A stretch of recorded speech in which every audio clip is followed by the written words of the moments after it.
making your way in. We're so glad that you're here today. We will get started in just one moment. And as you're making your way in, please feel free to enter in the chat where you're coming from today. We would love to give you all a shout out before we begin our program.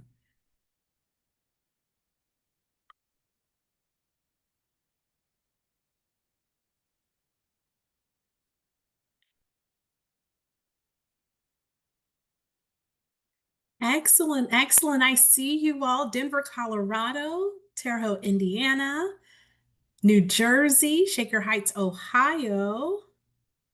Excellent, excellent. We have Cambridge, Massachusetts, Vermont. Let's see if we can get all four time zones, continental time zones here. Briarcliff, New York. Yes, close by. We see you. We see you. New York City. Excellent, excellent. And for those who are just now joining, we welcome you. Absolutely, absolutely. We're so glad that you're here today. Wonderful, wonderful. So my name is Janessa Dunn, and I serve as Director of Admissions here at Skidmore College. And I have the wonderful opportunity to soak up lots of great wisdom about financial aid from our fantastic Director of Financial Aid, Beth Post, who will be able to share a great deal about the ins and outs, the nuts and bolts of financial aid at Skidmore. Just a few housekeeping notes before I turn it over to my colleague Beth. This session is recorded, and so if you do have to step away or you're actually watching this via recording, we welcome you and we understand that you may or may not have the opportunity to stay with us for the entirety of this session. It will be recorded and sent via email and accessible within a couple of business days. And so just know that we will provide that resource for you. I would also share that if there are any specific questions that you have that are very specific to your individual family circumstances or individual circumstances, just know that we would love to hear from you as well.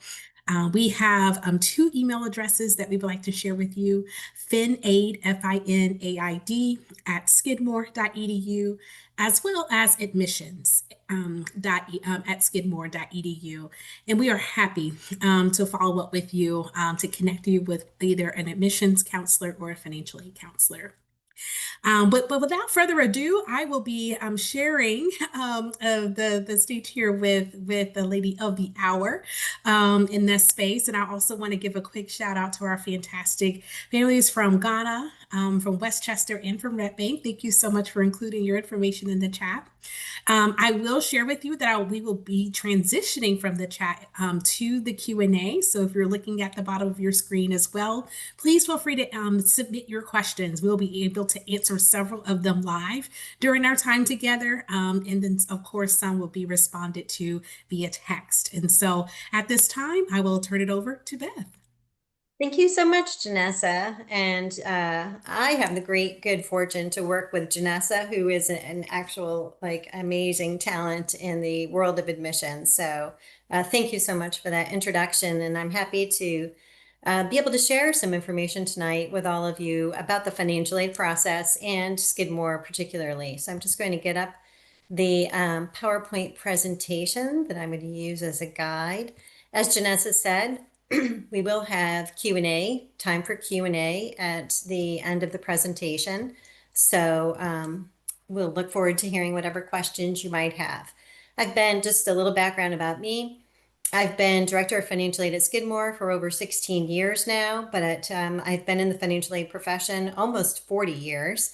And I've been Director of Financial Aid at a few institutions, including a large public. So hopefully I'll be able to help you through the process and answer any questions you might have along the way.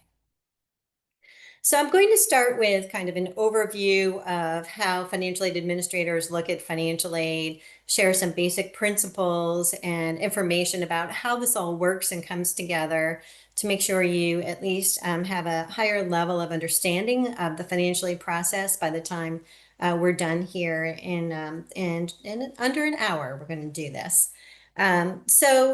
This first page is is telling you that financial aid is, of course, grants and scholarships, gift aid. But in addition to gift aid, there are two other kinds of financial aid, or two other buckets of financial aid. They include loans and work. And loans are sometimes families or students are like, is loan really financial aid? It is. If it's a student loan or a federal parent loan, it is financial aid. And it's considered financial aid because the only reason the government makes these funds available to parents or students is because they're attending college. So it's that tie to attending college that means that these kinds of loans are considered financial aid. Loans, when they're financial aid, are just like any other loan. They're repaid over time and with interest eventually at least accumulating. They allow you a way to finance part of the student's educational expenses. In addition to the best kind of financial aid to receive, which is that gift aid, and the financing option of student or parent loans, there is work aid as well, where some money is provided for a student to work a part-time job on campus and earn some funds to help defray expenses, indirect expenses, such as books and supplies and personal expenses. This next slide is an overview of the main kinds of government assistance that is available to students and families. And I'm going to go through this so you have an understanding of how these programs work. These, of course, are for U.S. citizens or U.S. permanent residents. I know we probably have some international students on the call tonight, and I'll talk about other slides will be much more relevant to their situation than this one. But this is federal and state government assistance available. And having a sense or at least a basic understanding of how these programs work will help you navigate the process when eventually you get a financial aid award letter from a college and it lists some of these items. It won't be the first time that you've heard these terms and how they work. So the first line item here is called the Pell Grant.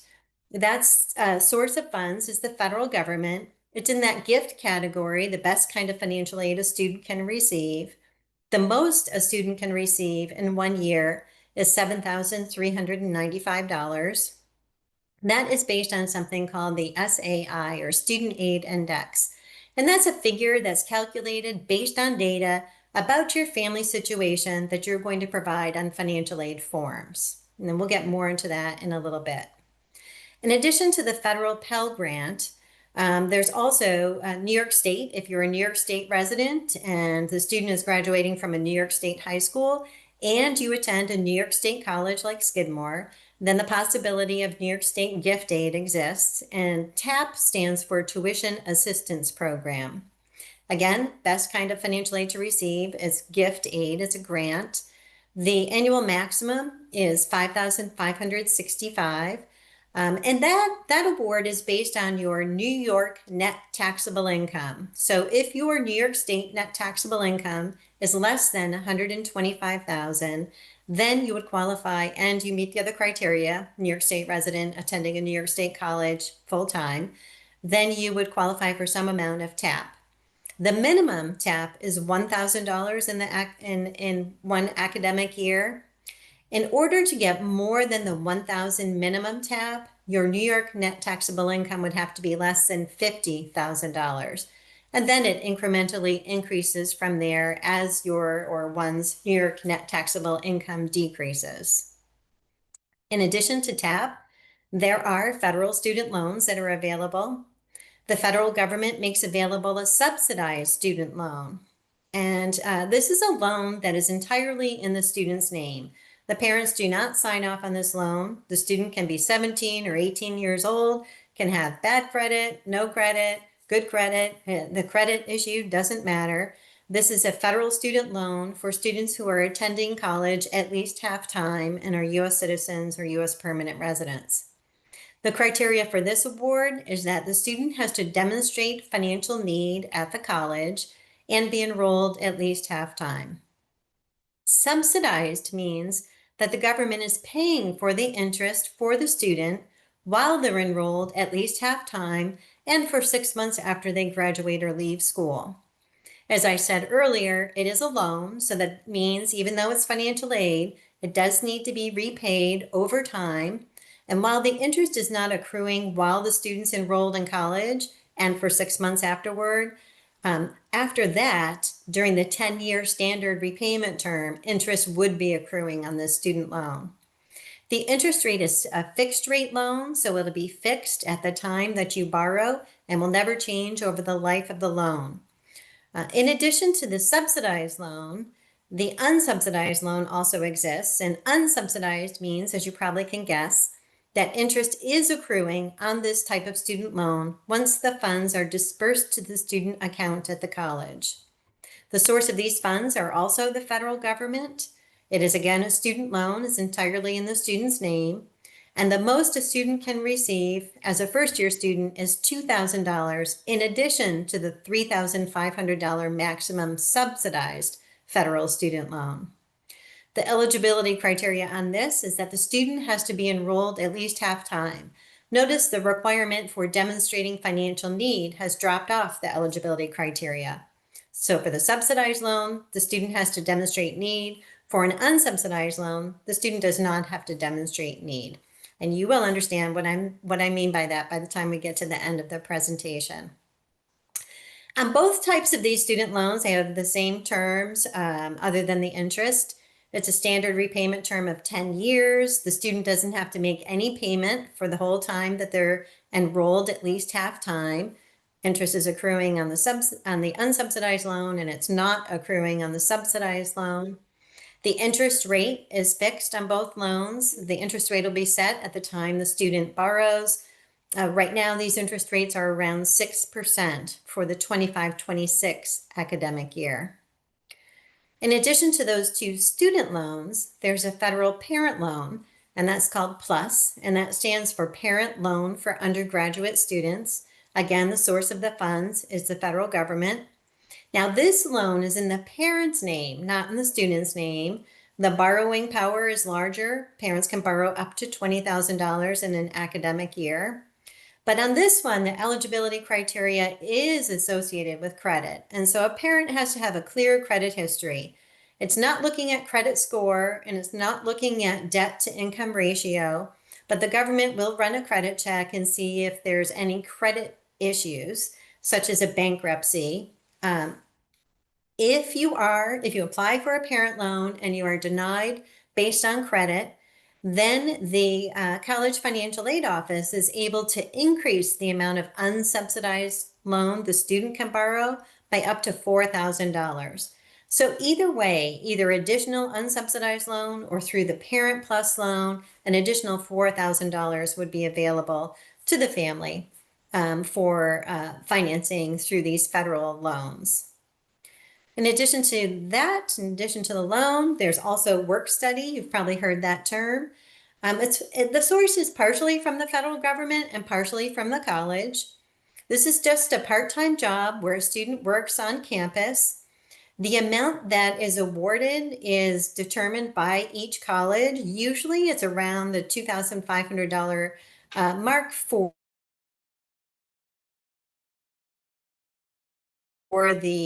an academic year program. Eligibility criteria is based on demonstrated financial needs, so the student does have to demonstrate need, and school policy, because this is one type of award that the funds run out. So colleges are given a lump sum of money, they match it with some of their own money to create the work study funds, but inevitably there's more financial need than there are federal work study funds. Colleges run out and schools have to develop policies about who they're going to offer this to. And sometimes it's tied to the level of financial need or other criteria depending upon the college. So that's why I've put school policy in there in terms of who gets the work study, again, individually decided at the college level. So that's an overview of the main types of federal and New York State sources of financial aid that are available to families and that you might see on a financial aid award letter. So how do you get access to those funds? You have to fill out at least one financial aid application. So the FAFSA is the free application for federal student aid, and U.S. citizens and permanent residents would be the students who would be completing this form. Now for Skidmore specifically, we only require the FAFSA if the student is admitted to Skidmore and decides to enroll. And so we require the FAFSA as sort of a verification of data and in order to process your federal student aid. For the New York State, if you're a New York State resident attending a New York State college and you qualify for TAP, then you want to complete the New York State TAP application, and the link is here. Again, you'll be sent this presentation, so you don't have to worry about writing down these long links.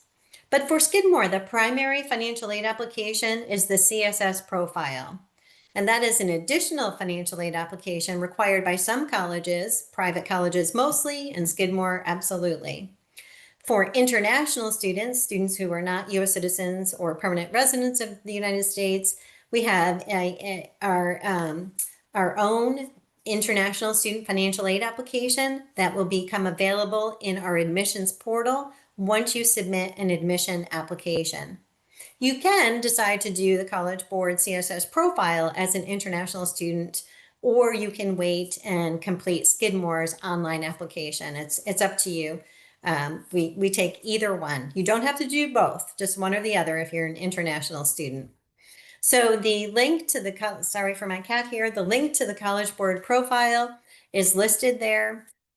It is available now for those of you who are applying for admission for the 26-27 academic year. You can complete the CSS profile right now if you're a senior in high school looking to attend college in the fall. You can also complete the FAFSA at this time. Many colleges require the FAFSA as at the admission application stage.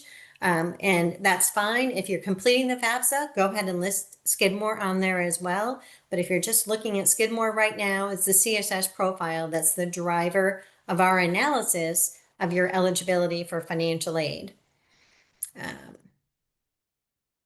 So I'm going to go over a few basic important summary information about the FAFSA.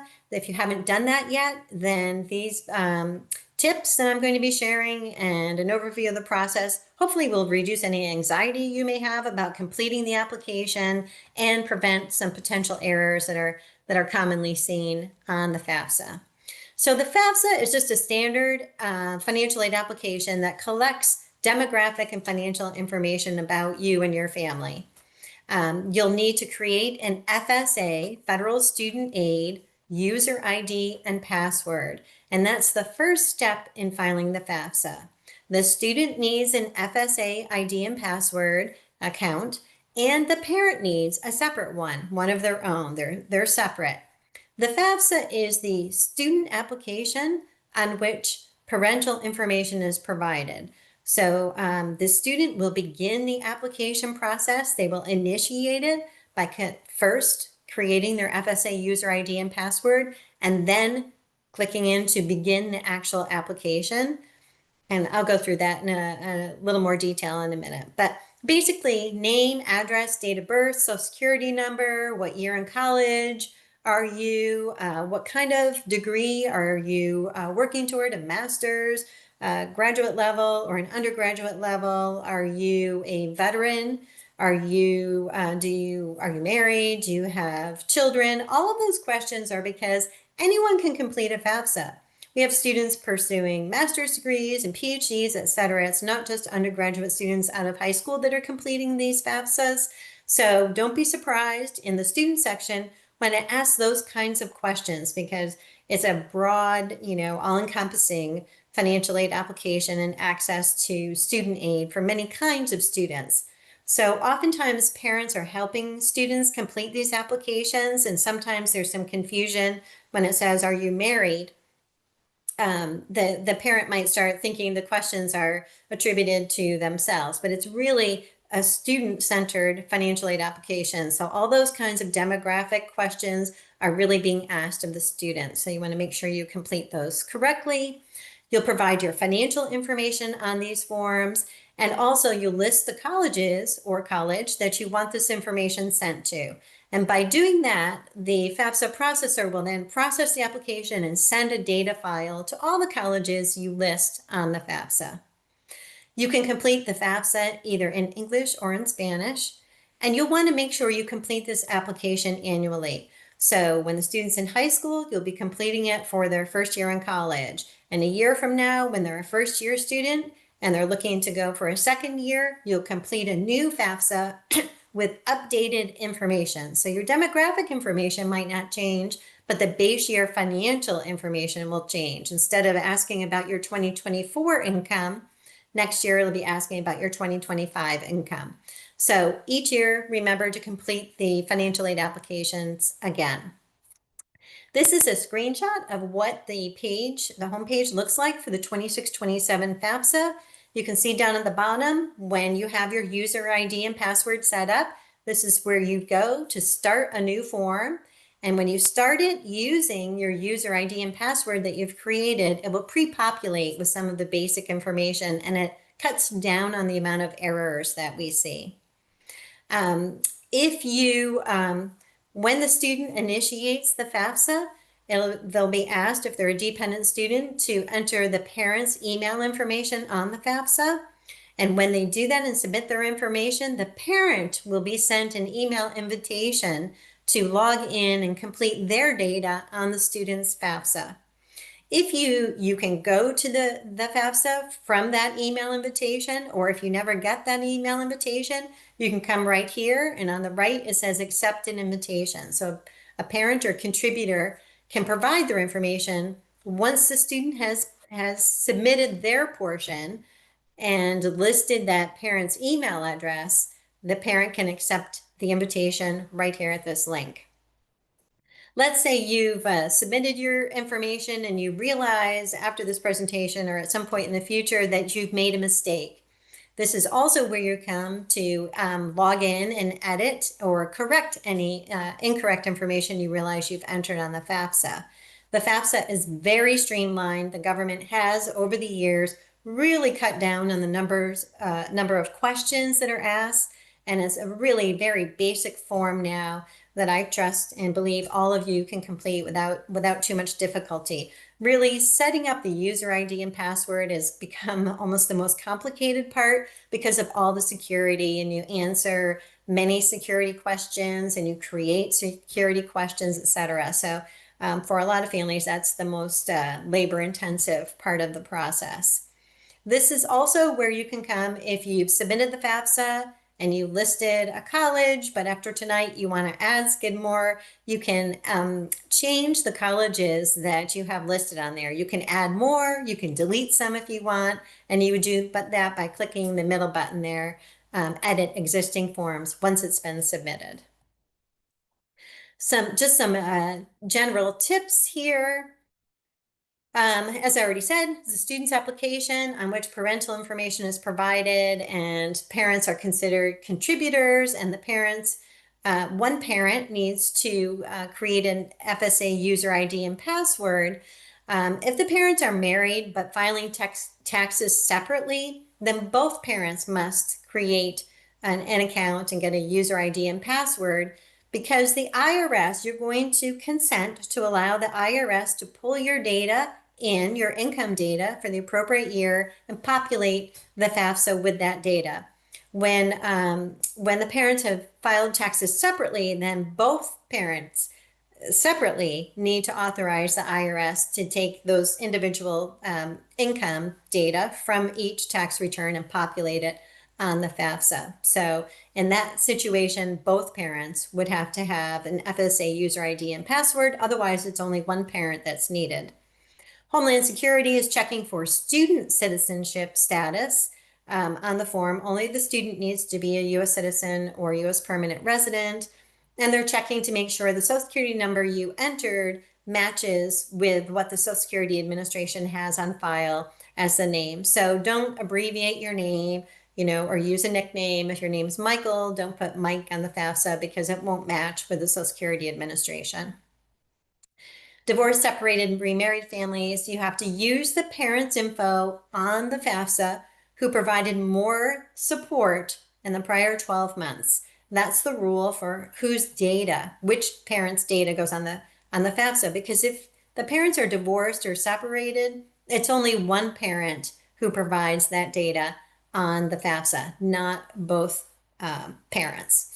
So this is how you determine who. If you say, well, we provided support equally to our son or daughter, Then you have to use the parent who has the better financial situation, higher income, higher assets, etc.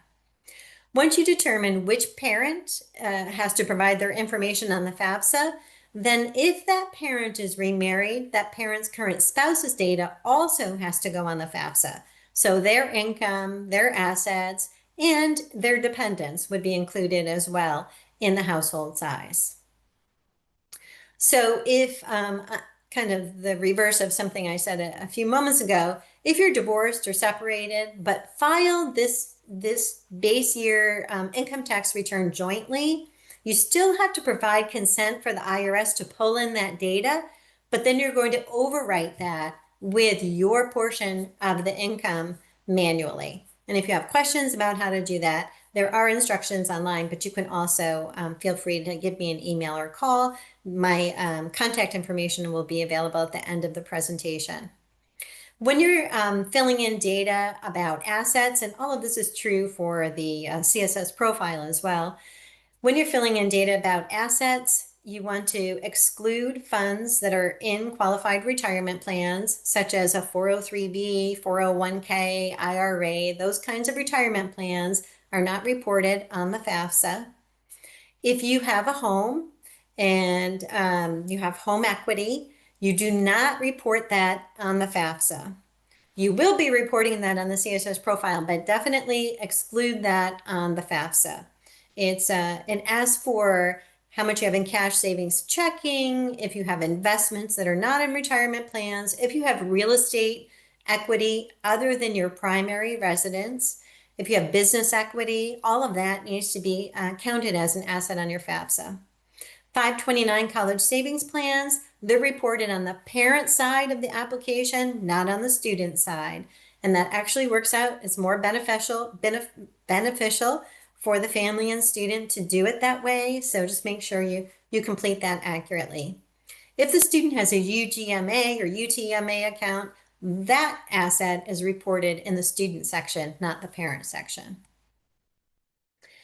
So you're required to provide consent. Both the student and the parent must provide consent to have the IRS populate the data, even if the student or the parent is a non-tax filer. So a lot of times students haven't earned enough money to file a tax return. They're a non-filer and think, oh, I don't have to provide consent. I'm not a filer. You still have to provide consent so the IRS can populate the FAFSA with the data saying they have no tax return on file.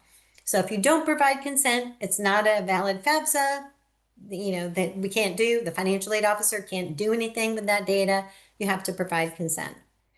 A number of family members or household members enrolled in college that used to matter on the FAFSA for federal aid eligibility and no longer does. But if you're filling out the CSS profile, we will be asking about siblings in college, and it does impact you in a positive way when we're determining your eligibility.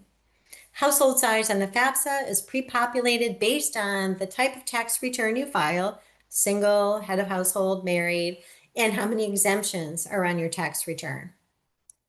If you know that information is incorrect, you have an opportunity to change that on the FAFSA. Onto the CSS profile, the College Board developed this financial aid application, the same College Board that administers the SATs. Many highly selective colleges require this. It collects a lot more information from your family and gives the financial aid officer a lot better understanding of your family's financial situation. In addition, most of the time, not all of the time, but most of the time, it works out that you will demonstrate more need from the fact that we're using the CSS profile and the formula associated with it than the FAFSA.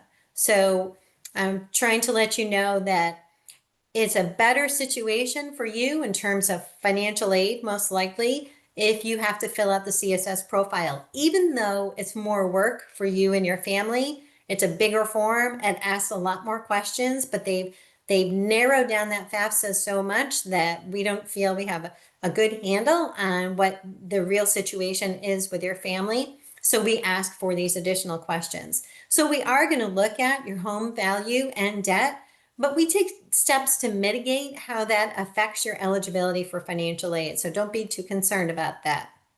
You have an opportunity to report medical expenses. If you have unusual medical expenses, there's a question right there, so you can tell us about it. Sibling enrollment, that makes a big difference or can make a big difference in eligibility. You'll be telling us where the other siblings attending, how much you intend to contribute toward their educational expenses. And then there's a space on the CSS profile where you can write to us whatever you think is important for us to know as we're reviewing your CSS profile.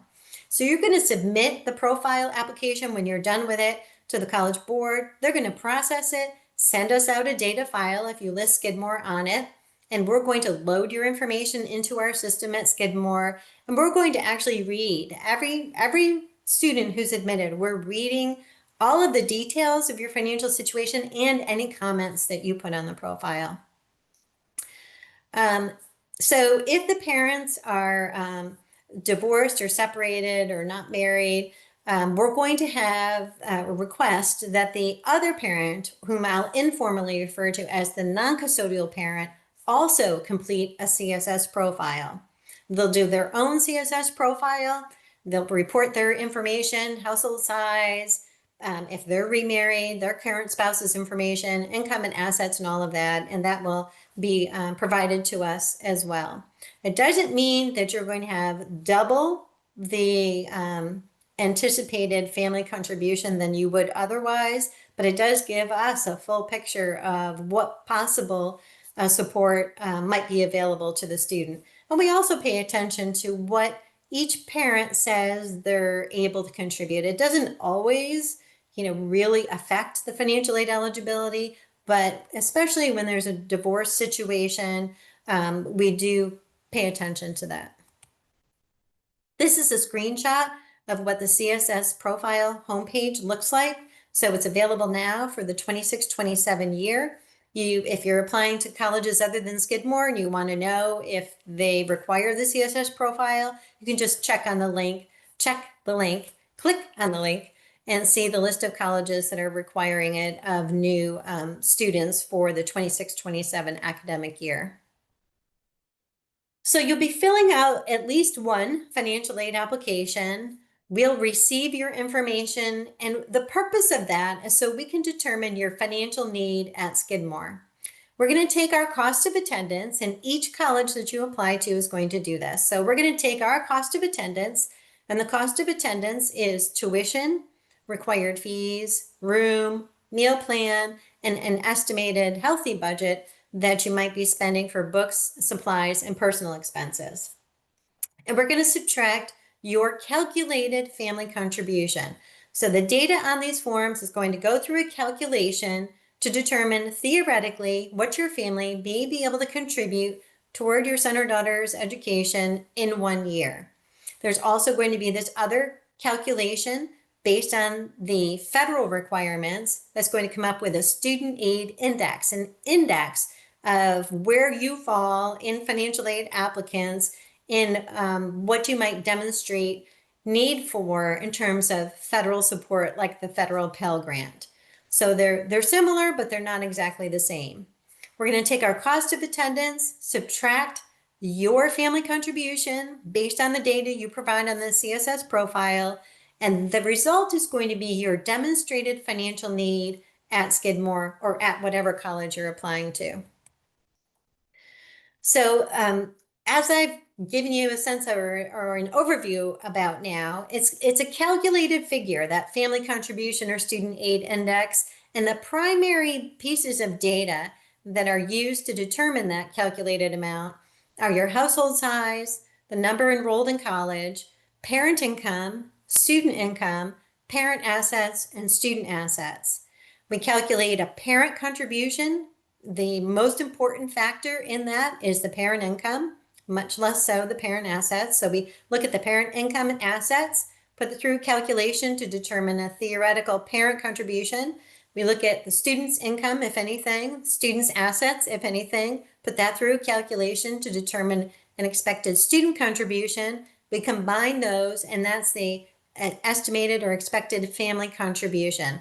And that figure goes right in the middle of this little formula that all colleges use to determine your financial need.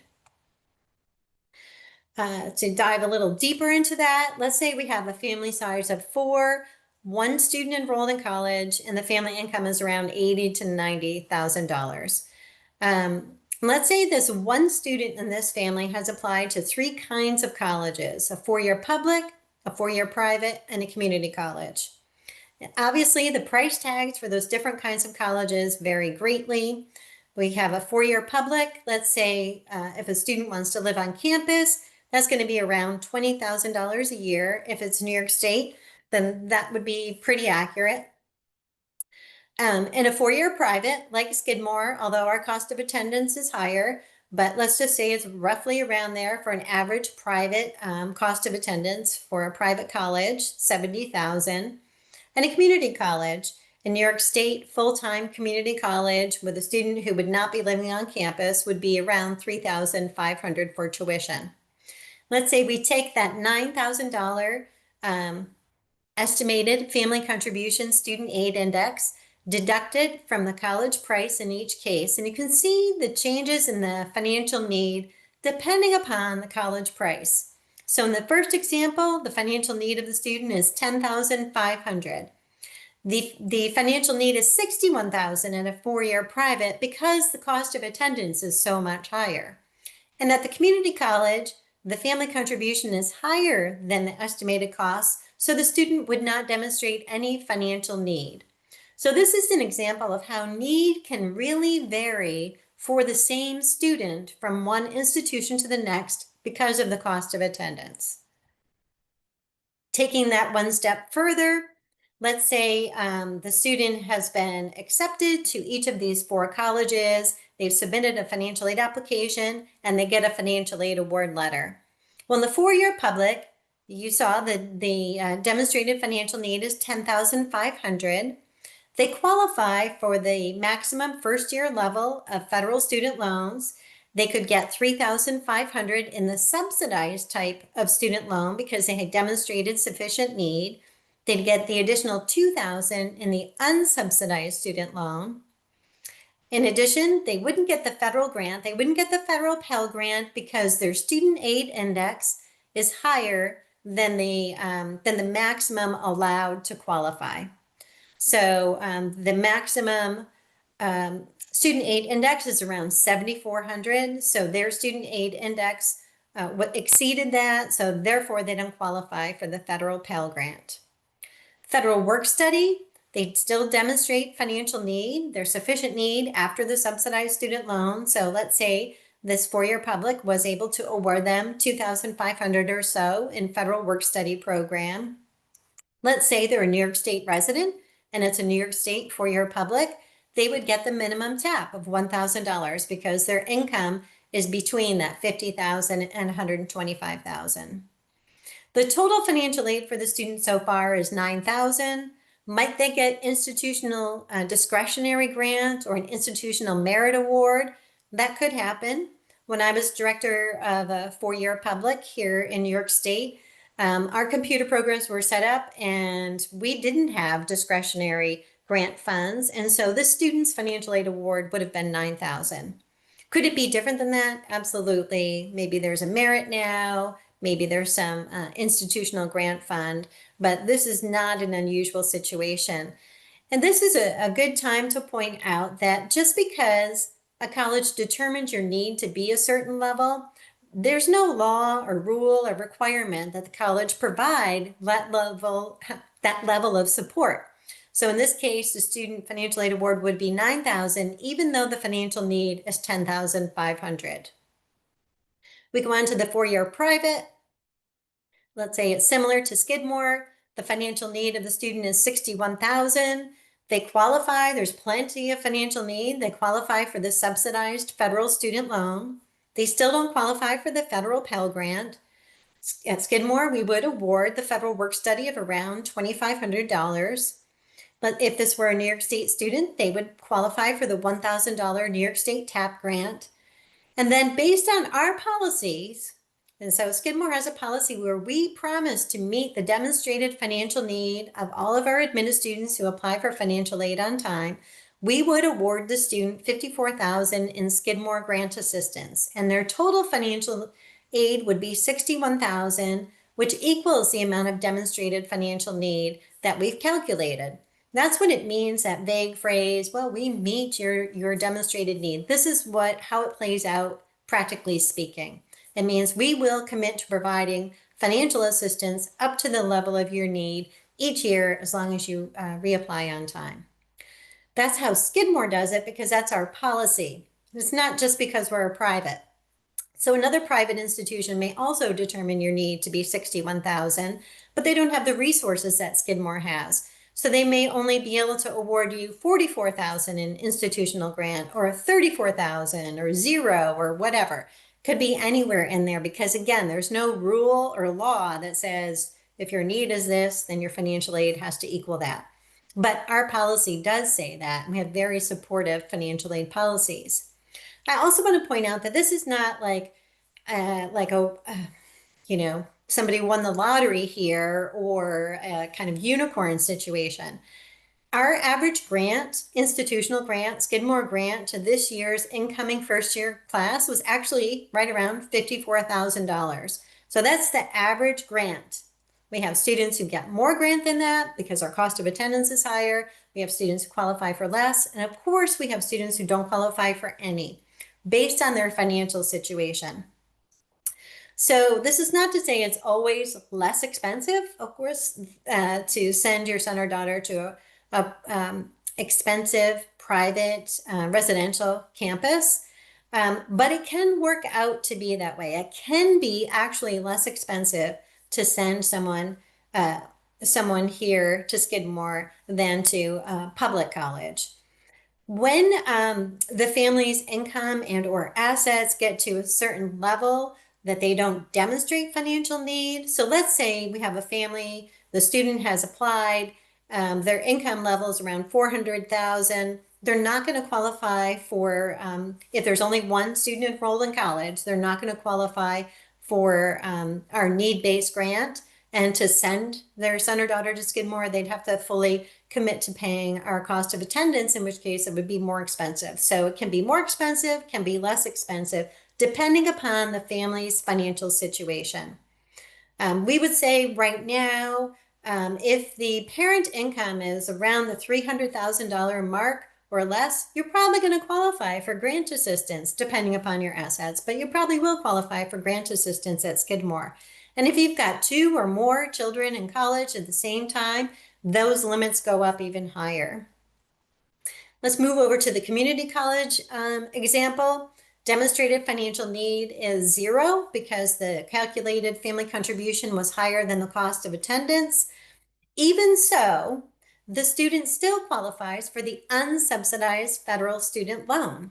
So that's $4,000 they have available in their own name that they can use to finance their own educational expenses. They still get the New York State TAP grant as well if they're attending college in New York State. And so they're able to finance that, but that's without a residential college experience. So that is an option though, and those are how those different scenarios can play out. So the need for financial aid can vary widely and wildly from one college to the next, depending upon the college's cost of attendance. Award eligibility is most often tied to financial need more than academic or other talent. College awards may be based on financial needs, so the financial circumstances of the student's family, or merit. Merit can be, musical talent or other kinds of talent, or grade point average, or rank in class, or those kinds of things.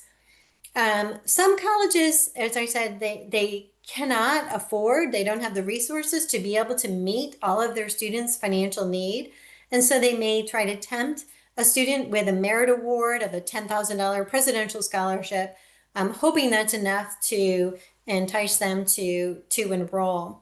And that's fine. That's not because they're a bad college or there's anything wrong. It's just that they don't have the resources to be able to necessarily fully meet the financial need of all of their admitted students. And so they sort of spread out the financial aid that they do have in different ways, including these scholarships. At Skidmore, a common question is, what about outside scholarships? Let's say I win a Rotary scholarship or some other kind of outside scholarship. At Skidmore, our policy is that we will add that. So you can add that on top of any financial aid that we offer you up to our maximum cost of attendance. So up to our tuition fees room and board, you can have more financial aid than that, than what that totals. If you plan to study abroad, and a lot of Skidmore students do study abroad, at Skidmore, your financial aid travels with you. So if you enroll in one of our many approved programs at Skidmore, you can expect the same level of support and even a little bit more, because we look at what the airfare is that you would need to purchase to go on an abroad program. So we're very supportive in terms of financial aid of students who wish to take a term or two abroad. Some final takeaways: consider affordability for all 4 years. So we promise to meet students' financial need, not just in the first year, but each year, first year, sophomore, junior, and senior year. You just need to remember to reapply and complete your financial aid applications on time. And so you want to be looking ahead. If you've won a merit award, you can ask questions like, well, what's the likelihood I'll get that again? So how many students, or what's the percent of students who get that merit award in their sophomore year, junior year, senior year? Can you count on that? You can ask for more assistance. So let's say you apply to Skidmore and you're admitted and you get the financial aid award. And while we believe we're doing a great job of putting that together, let's say you look at it and you're concerned because you're worried as a parent about job loss, or in the student's junior year when there's a younger sibling also attending college and you're worried about affordability. You can appeal the financial aid decision. That starts with a conversation with the financial aid counselors in our office. You can call us, you can email us. We're happy always to go through future scenarios, help you plan ahead. And then if there is anything further we need to do to help you, help make it affordable for you, we'll try to do that as well. Every school has their own financial aid application deadlines. Our deadlines at Skidmore for early decision round 1 for the 26-27 year is November 8th. So the admission application deadline is November 1st. The financial aid application deadline is November 8th. And then January 15th is our financial aid application deadline for both early decision round 2 and regular decision. Make sure you understand, if you're applying to different colleges, that different colleges can have different deadlines, and make sure you get all your forms in by the earliest of all those deadlines. Remember, the CSS profile is what Skidmore requires if you want to be considered for Skidmore grant assistance. Make sure on your admission application you indicate that you do intend to apply for financial aid, so that we can track and make sure we have the CSS profile.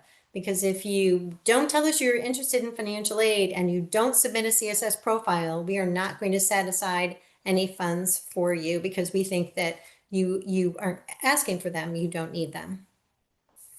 I already said about colleges have their own policies and how they award their institutional grants, and that is for sure true. And our policy is to continue to meet your financial need each year. Make sure you're having conversations as a family about affordability.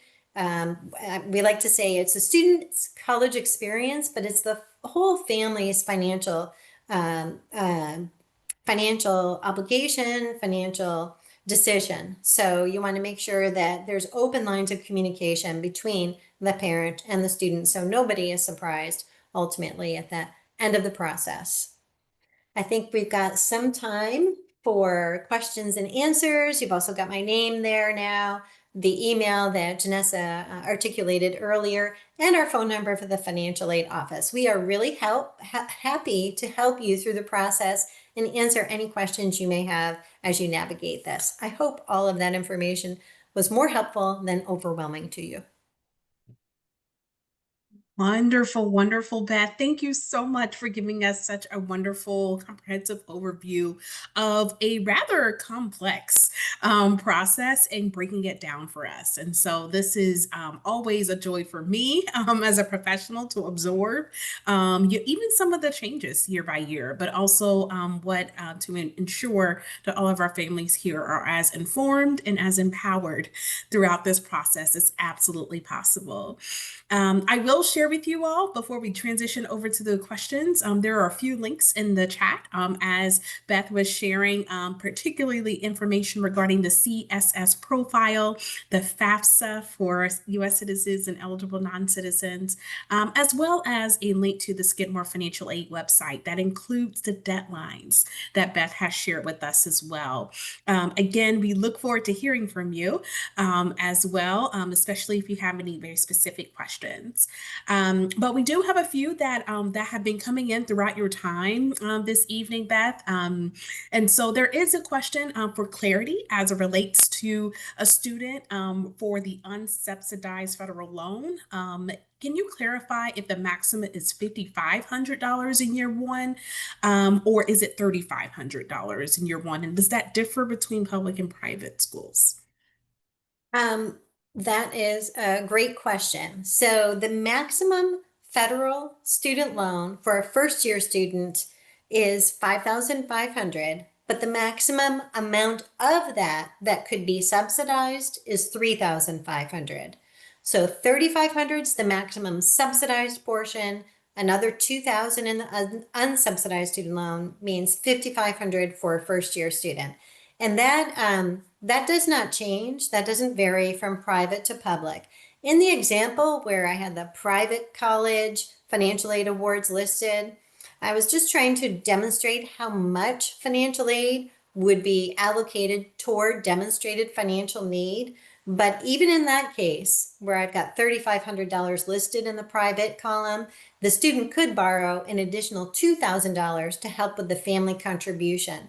So 5,500 is the maximum. Of that, 3,500 is the maximum subsidized loan, depending upon the demonstrated financial need. Excellent. Thank you so much for that, Beth. So there's another excellent question here regarding a family that has already completed the CSS and the FAFSA, and if it's possible to get an estimation of their financial aid award before early decision. That's a great question. And we have really leaned into this in the last year or two. So we are offering that service that if you'd like like one of the financial aid counselors to review your financial aid application before the student applies early decision, we'll be happy to do that. You just contact the financial aid office, send us an email, tell us the student's name, request an early estimate of financial aid. One of the counselors will review that and get back to you very promptly. But speaking of early decision and financial aid, I do want to point out that early decision admissions is a binding process. So if you apply early decision, you're promising that you will attend, the student will attend if they're admitted. There is a caveat though, and that is for financial aid applicants. So if you're admitted and can afford Skidmore based on what we've put together in a financial aid award letter to you, and it's if you can afford it from your own perspective, not from our perspective. Most of the time, and literally once, maybe twice an early decision round, so once or twice a year, we get a family who says, we've done our research, we did the net price calculator, we got an early estimate, we thought we could make it work, we can't, we talk to them, we see if there's anything else we can do from our end, but ultimately, if the family says we just can't afford it, then the student's released from that. We're also going to withdraw our offer of admission. So the student is telling us we can't afford to attend. So we're saying, okay, we're going to withdraw our offer of admission. You're free to pursue your admission applications elsewhere. We're sorry this didn't work out. And I have to tell you, that's a really unhappy situation. If a student is applying early decision, they're telling us that, and they do really want to come to Skidmore. And if we've admitted them, we really want them to come to Skidmore. So that is not a great situation, but it does happen. And I want that to be a reassuring message that you can apply early decision and not feel bound no matter what. If something bizarre happens and we've done an early read and now your financial aid award letter is different and you can't afford it, there's that escape hatch if you need it, which you probably won't. But just want to, most families don't know that, so I want to make sure you are aware of that. But yes, we will do an early estimate for you. Absolutely. Thank you for that dose of wisdom regarding the early decision process, Beth.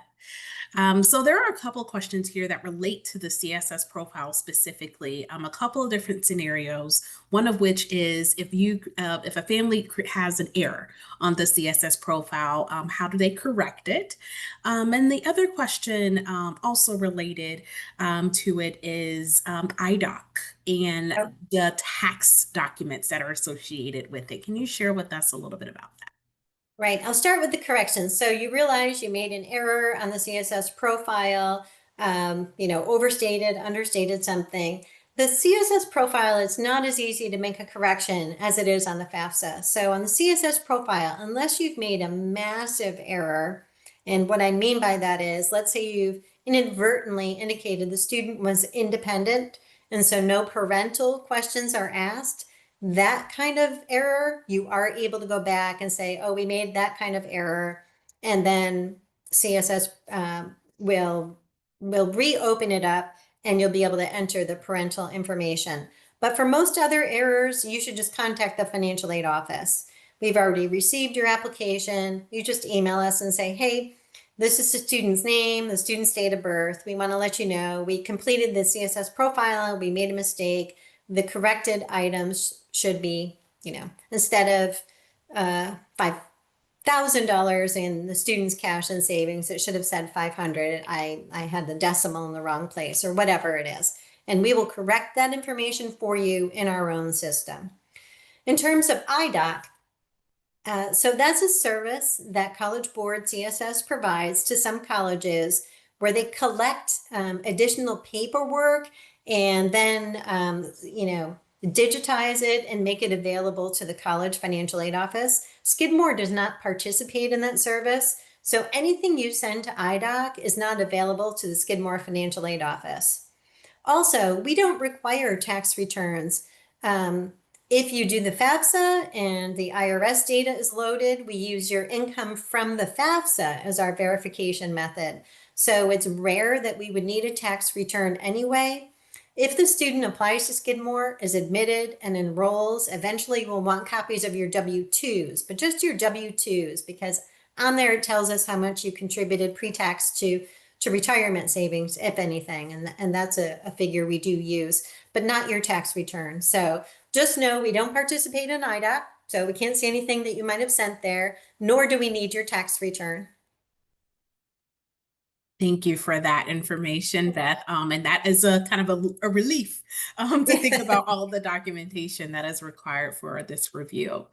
So there's a great question here regarding federal work study and the amount of $2,500. And the question is, how is this paid to the college on time? Is it general payment? Are they due at the end of the semester? Or do students have the opportunity to receive it in their checking account? Right. So it's the last option. If a student decides to work, so on a financial aid award letter, you may see an offer of work study, which is an offer at Skidmore. It means that the student can work on campus if they choose to, they don't have to. And if they work, they're paid based on the number of hours they work in a paycheck, just like any other job. It's just a part-time job on campus, and it has some federal funding that's behind it. So a student works some hours in the dining hall, and then in 2 weeks they get a paycheck. It goes, if they've set up direct deposit, it goes into their bank account. It's taxable income, just like any other job. So it's just a part-time job on campus, and it does not go toward the student bill. The student can use those funds however they need to, whether that's paying for a pizza, some supplies at the bookstore, something for their room, a winter hat, whatever they need to. It's their money. They get to use it however they need to. Wonderful. Thank you for that. So I know we have a few rapid fire questions. They're coming in, and I know we have a few minutes left. There are a couple of scenarios here where we may have families who may have a parent or two who have retired, or there may have been a layoff within the family in that space, particularly based on last year as we talk about the use of prior year. How do families indicate what that means through the profile? Yeah, that's a great and common question. So the base year for seniors in high school, the base year, income year that's going to be used for the 26-27 academic year is 2024. So let's say something happened and 2025 income is not like 2024, or 2026 is anticipated to be less than 2025 or 2024. On the CSS profile, there are questions that address that. It asks a lot of questions about your 2024 income. It asks some questions and wants you to tell us what 2025 is looking like in terms of your income, and then whether there's been any change and what you're projecting 2026 to look like. So you would answer those questions accordingly as you're presumably looking at your income drop over that time frame. And you would also then indicate, yes, there's a change in my income. And in the comments, you're going to write why, what happened. So job loss, and then new job at lower income, or whatever your situation is. And we'll look at that and take that into consideration. That's great. Thank you. Thank you for that clarification.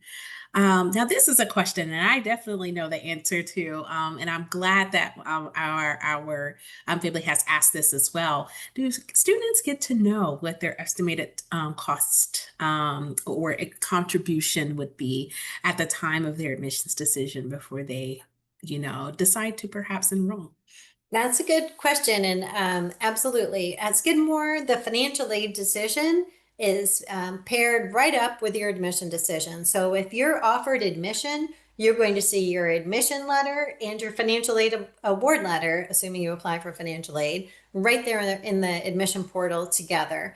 And so you'll have more information than you probably will need, but we really spell things out. So we list all the financial aid awards we believe you qualify for.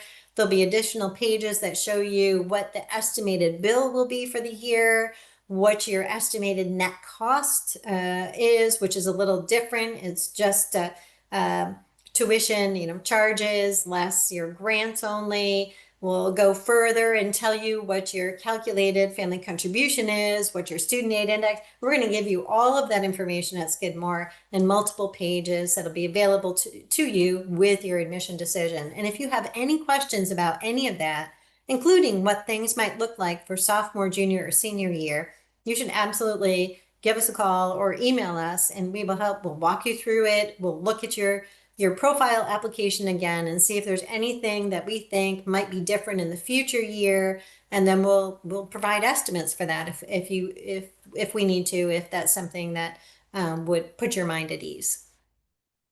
Excellent, excellent. Thank you. And there's one question from our fabulous international students today who are asking if there are any restrictions as relates to receiving financial aid and that perspective. No restrictions that I can think of. We have some students at Skidmore who are international who receive full financial aid because their family resources just don't support any contribution, domestic and international. That's true in both cases. Um, you know, Students with full financial aid packages, that's a very competitive situation. We have vast but limited resources. We have over $80 million in grant assistance that we make available to our own students, but it's not $100 million. So there is a lot of competition for students who have very high financial aid packages. But if you qualify at that level and you're admitted, you can expect the kind of support that would allow you to attend and persist and graduate. Excellent. Thank you so much for that information, Beth. So at this particular time, I believe we've answered all of our questions, and I just want to iterate for our families here that yes, we do.